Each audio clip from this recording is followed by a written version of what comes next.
Yes, distinguished speakers. Assalamualaikum warahmatullahi wabarakatuh. Alhamdulillah rabbil alamin. Wa binasta'inu ala umuri dunya waddin. Wassalatu wassalamu ala asyrofil mursalin sayyidina wa maulana Muhammadin wa ala alihi wa sahbihi wa ummati asma'in. It is an honor for me to welcome you to this international conference on peace. And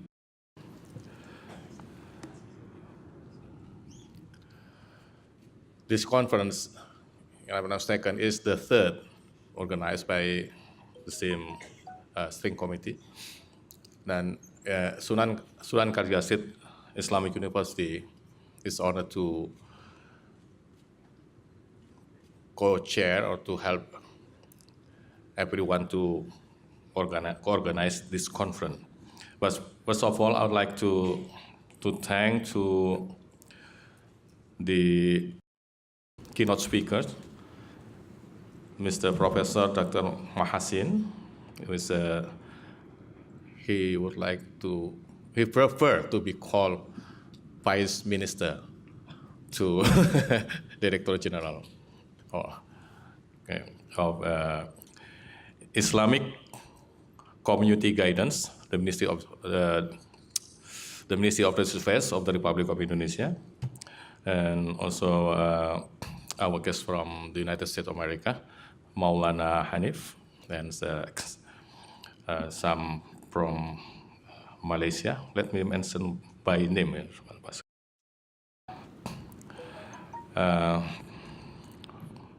Dr. Siti Rohaini Duhayatin is from Sunan Kalijaga State Islamic University. Maulana Haji Abdul Basit, from Malaysia. Dr. Yahya Kisbia from Surakarta Muhammadiyah University. Ahmad Suhaidi from the Wahid Institute. Ahmad Najib Burhani from Muhammadiyah.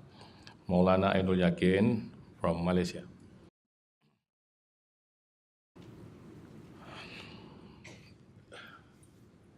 The theme is very, very important, in particular for Indonesian. I really like the title, Implementation of Pancasila in the Freedom of Religions as Inspiration for the World. Give me 5 minutes to connect Pancasila with the world. Indonesia is the farthest Muslim land from the mainland or the center. Islam came to Indonesia compared to other region or area in the world, we can say, to some extent, is late. Indonesia is plural or different from the mainland of Islam almost in everything. In language, we can see Indonesia, in language itself, we can find more than 360 different languages or vernaculars. In terms of tribe, we can see, and maybe I don't know, more than my guess, more than 1,000 different tribes exist in Indonesia. In islands, we have more than 17,000 islands. Okay. If I go, for example, to Pak Mahasin hometown, Purworejo, we can hear a different Javanese dialogue compared to, for example, Rembang. These are still in Central Java, but they have different dialects. So it's not easy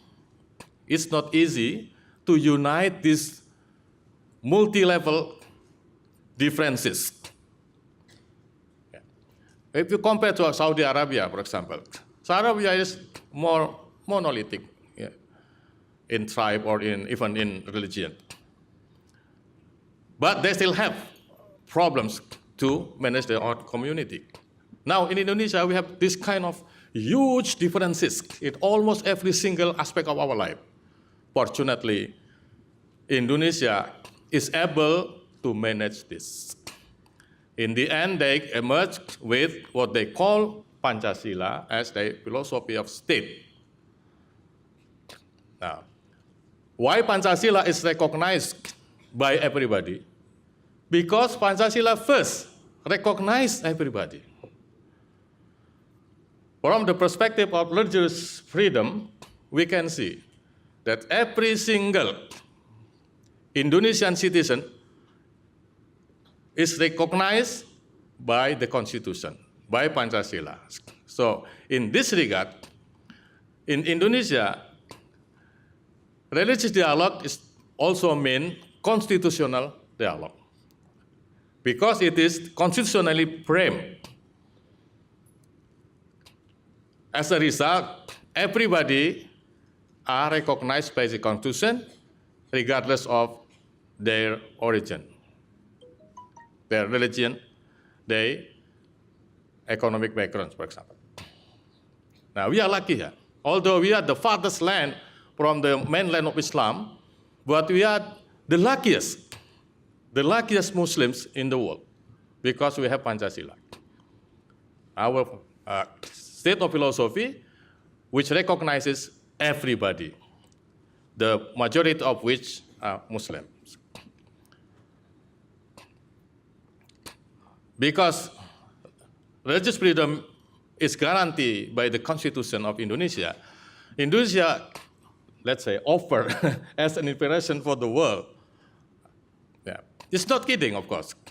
This is compared to all, let's say, Muslim countries in the world, Indonesia is the most plural, then Indonesia is the most tolerant.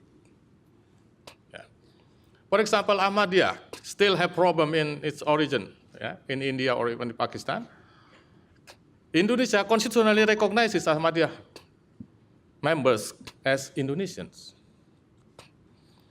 Now, we still have theological differences.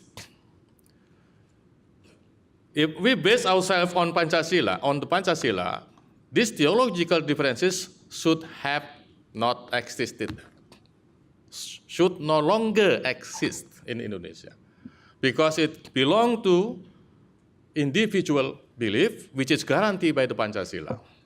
The first principle of Pancasila says, believe in one God or in unique God. Yeah. So it's who is God? It refers to the individual who believes in Him. There, as a result, the Indonesian government, as compromise in the early independence of Indonesia, there's compromise between they call the nationalists and the Muslims.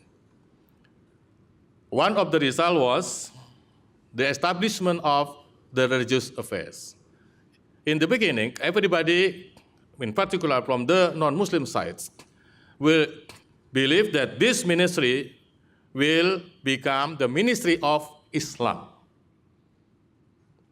Now, this prediction is wrong, because the Ministry of Religious Affairs in Indonesia is still the Ministry of Religious Affairs in the sense that it serves at least 6 constitutionally recognized religions: Islam, Catholicism, Protestantism, Hinduism, Buddhism, and the latest is Confucianism.